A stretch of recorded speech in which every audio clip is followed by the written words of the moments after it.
Let's bring in Republican Congresswoman Liz Cheney of Wyoming. She's a member of the Natural Resources and the Armed Services Committee, and it's a pleasure to have you here on the Daily Briefing. What will you be listening for in today's speech to the American Farm Bureau Convention?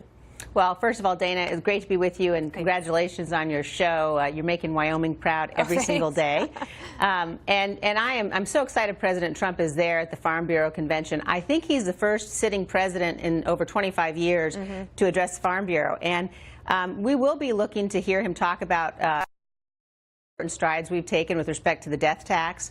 Obviously, trade is a huge issue for our farmers and for our ranchers, making sure that they get a fair deal, that foreign markets are open to our exports, and just reaffirming how crucially important our whole ag industry is, really for the nation as a whole. So we're very excited that he's there today. Those issues are near and dear to my heart, of course, and I'm curious about, let's just talk about that trade issue for a second, because the president campaigned pretty heavily on cracking down on what he thinks are trade abuses. But as I understand it, the agricultural community has tried to get in front of him to say, there's a lot of good that can be done with this NAFTA agreement because we sell a lot of product.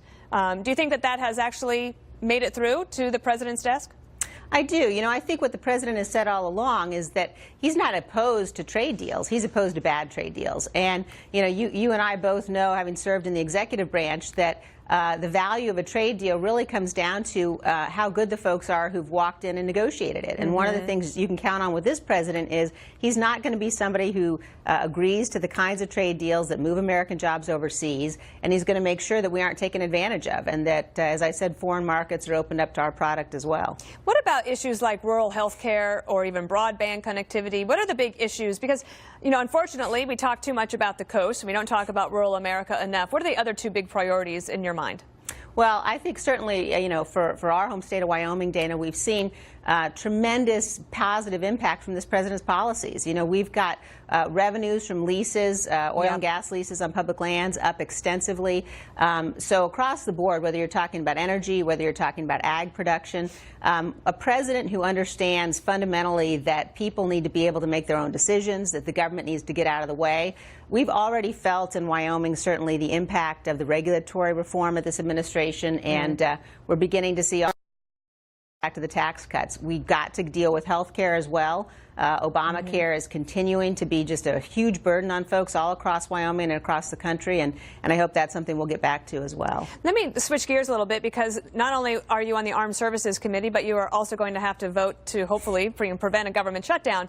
Take a listen to what Kevin McCarthy and then Chuck Schumer said about dealing with this issue, and in particular defense spending increases. Listen. It's been devastated by the cuts that have gone through on the Obama administration. As you saw, we had a national defense briefing from the CIA, Secretary of State, Secretary of Defense General Mattis, going through of the challenges around the world and making sure that America is continued to be safe. Right. And those are the things that we talked about for a day and a half. The budget agreement must lift spending caps with parity between defense and urgent domestic priorities.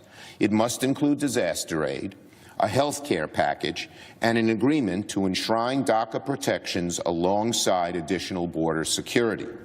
I wanted to get your take, Congresswoman, about the Democrats' demand that any increases in defense spending be matched by increases in domestic spending. Well, it's just lunacy, Dana. This notion of parity is really, I think, fundamentally what's going on is the Democrats are holding our troops hostage. We're in a situation today where we are facing grave and growing threats. We may be in the situation of having to take military action in the Korean Peninsula. And the idea that the Democrats will not vote for the resources that are necessary to fund our troops so they can do the job we're asking them to do. Leader McCarthy's right. The Obama administration's policies certainly strangled the department, the Defense Department, but so has the Budget Control Act. And that's where this whole idea of parity comes from. I'm of the view that we've got to repeal the Budget Control Act. Congress has to get back to doing its job, back to appropriating funds for those things that we know are priorities. And certainly we have no higher priority. None of the other things that you and I are talking about or that anybody's talking about will matter if we don't get defense spending right, and if we don't get the military the resources it needs to defend us. We just have about 30 seconds left. I wanted to ask you about tomorrow. North Korea and South Korea are going to sit down for talks. What do you think success looks like for the South Koreans? And does it match up with what we think success would look like when it comes to those talks? Well, look, I think, we've been through talks before with the North Koreans. The North Koreans have played administrations for decades, both Republican and Democrat. Certainly the South Koreans and we both share the concern, the important concern that we make sure that South Korea and all of our allies are safe. But at the end of the day, we cannot allow Kim Jong-un to have a nuclear weapon and the means to deliver it through his ICBMs to be able to threaten U.S. cities.